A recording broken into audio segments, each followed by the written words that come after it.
Do the rich people cringe and say, don't tell them that, Robert? Yes. Don't tell people what you know. Right. Keep them poor. I've had financial crashes. I've had people stab me in the back, but they're all good because I grow from it. That's spirituality. Right. You know, people who are afraid of making mistakes like they teach in school, they don't ever grow because spirituality is there's good and there's bad. There's right and there's wrong. There's up and there's down. Most people only want to be right. They only want to be positive. Well, you can't have that. That's not reality.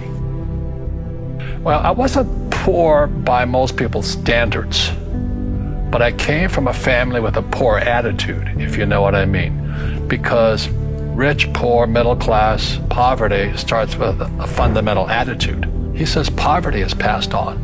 It's taught in your families. And middle class is taught in families. And so the people right now who are sitting at home, who are struggling financially or worried about money or unhappy, they may be making a lot of money, but unhappy with what they're doing, it was probably taught to you. You know, your superego was taught, get a job, work hard, or you'll never be rich, or the rich are evil, or whatever. Because the school system will never teach you about money. The school system was designed to teach you to be an employee, which is important, or a doctor or a lawyer, a specialist, but never about money. And what most people lack is real business knowledge, like accounting, like debt, like taxes. You got to know that stuff, but they don't teach it in school to anybody. So, and then when people ask me, how did your rich dad learn this when your poor dad, a PhD, didn't? And the answer is very simply, my rich dad, who's again my best friend's father, his father died when he was 13. So his rich dad had this family business at 13 to run. So he had to drop out of school, which was his blessing. There's blessings, and sometimes the blessing doesn't look like a blessing, but it turned out to be a blessing. And then his teachers became his bookkeeper, his accountant, his attorney, his banker, his real estate agents. So he has what I call real teachers, not these fake teachers in school. You see, most teachers in school, they're out of ethics. They teach subjects they themselves don't practice. I asked the teacher, I said, I'm in my third year of calculus now. It was called strength of materials. I said, am I ever going to use this stuff? He goes, no.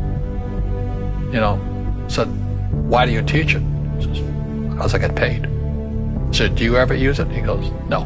And that's why, you have to, in life, one of the things I suggest to people, you got to find a real teacher versus a fake teacher.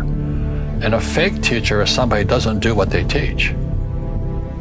And a real teacher is doing what they teach every day. So my accountants, my attorneys, they're in it every single day. And that's how I learn, because every day I'm solving problems in my business. So I have accountants and attorneys and bankers and all these people on speed dial because I'm solving problems with my team. I see you giving this knowledge out, and yeah. Do the rich people cringe and say, don't tell them that, Robert? Yes. Don't tell people what you know. Right. Keep them poor. But, unfortunately, the poor, as was in the Bible, I'm not real religious, the poor will always be amongst us because it starts up here. Right, it's that fear mentality. It's in their words, and the words become flesh. Again, I'm not really religious. I flunked out of Sunday school also. But when they say I can't afford it or I can't do that, they go down. They become what they say. My PhD dad, he says, what do you think I am, made of money?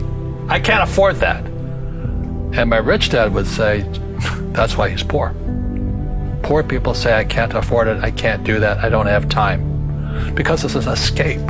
It's an escape. You know what I mean? It's easy to say, I can't afford it. And your rich dad used to say what instead of, I can't afford it? How can I afford it? How can I do that? What would it take, or why should I do that? He says a question opens the mind, a statement closes the mind. See, when you say, I can't afford it, your mind shuts down, and you become what you say. Rugby is a team sport, but so is soccer. The rules are different. And other people are golfers. They play by themselves.